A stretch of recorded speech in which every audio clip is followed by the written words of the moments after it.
Hey there, Cracker Jack admin team. I'm here to show you kind of like what's going on with the Winter Carnival for tomorrow. Hopefully I'm back by like 11:30. I think maybe the meeting ends at 11:30. Anyway, this area over here is kind of just a mess, and this box is just like extra stuff. Like I tried to make sure I put some of the face painting and the coloring sheets and stuff away for the second day, which is Thursday. Could not figure out the end zone game, and I gave up on that, so we'll just do the beanbag toss. The candy that I ordered on Amazon came in like right after dismissal. The student council people that are scheduled to work concessions will know how to do the popcorn.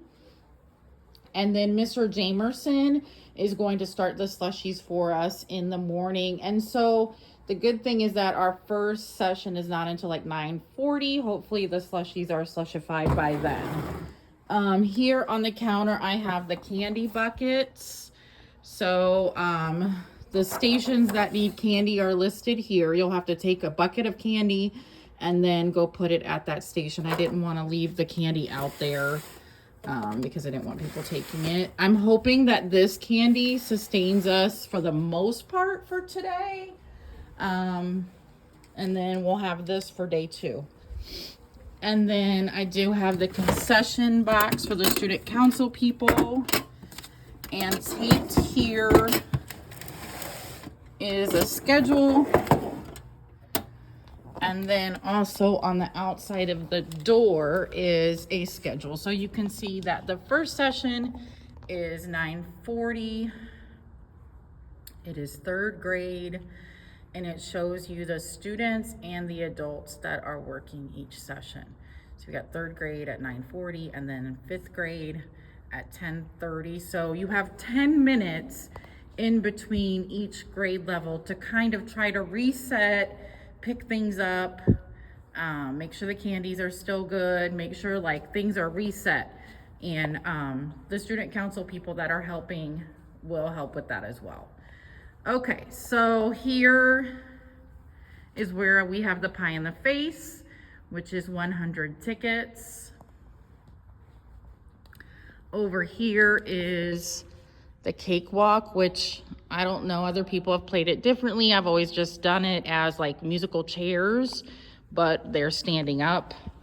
So you'll need to get the music box from Officer Wilson in the morning, and I will send you a screenshot of the Bluetooth that you can connect to. I also put it on a radio station that was playing Christmas music, but I don't know how well that will go as far as static and stuff.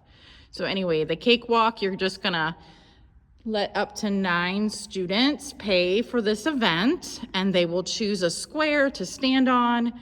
Once you say go and play the music, they move around in the circle. You may need to spread the circle out some, and then stop the music and take a piece of paper away. Or sorry, you take the piece of paper away and then stop the music, and eventually you're gonna dwindle down to 1 person. And then once you get to the winner, they get a ho-ho. Save the coffee cakes maybe for the middle schoolers. So ho-ho for primary, coffee cake for middle. Just an idea, I don't care really. Also at each station, the students that are running it or the teachers that are running it are gonna need like a crayon or a pencil or something, because the students are gonna come with their punch cards. Each little snowflake on the punch card is worth 10 tickets. And so they have to look and see how much something costs and then pay for it. So for example, cornhole here costs 20 tickets, which would mean 2 snowflakes. And on this piece of paper, it also tells you what they have to accomplish in order to get a piece of candy.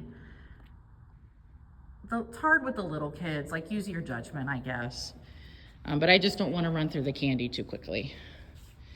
And then some things are free, like this one is free, so they can play just for fun. So this one actually shouldn't have a crayon on it.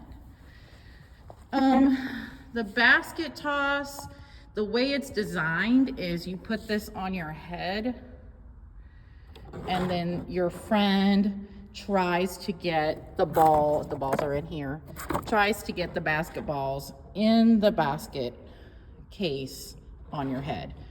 What I noticed last year was they just stood back from the table and tried to make shots, which is fine.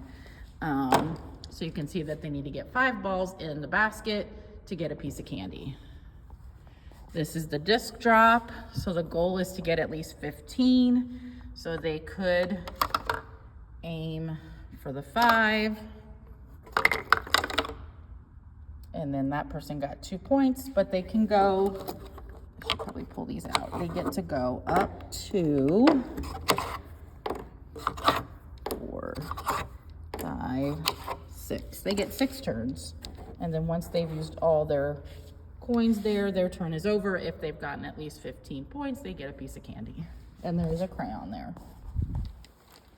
Hula hoops and jump ropes are free. Coloring is free. I could not find the Legos, but I found some other building things. So this is like a Lego type of thing. And then that's free. And then the guessing jar is over here. So with the guessing jar, the goal is that they try to guess the number of little bouncy balls in there. They're gonna put their answer on a piece of paper from the Lincoln hat. Stick the pencils in there too, so they don't lose them.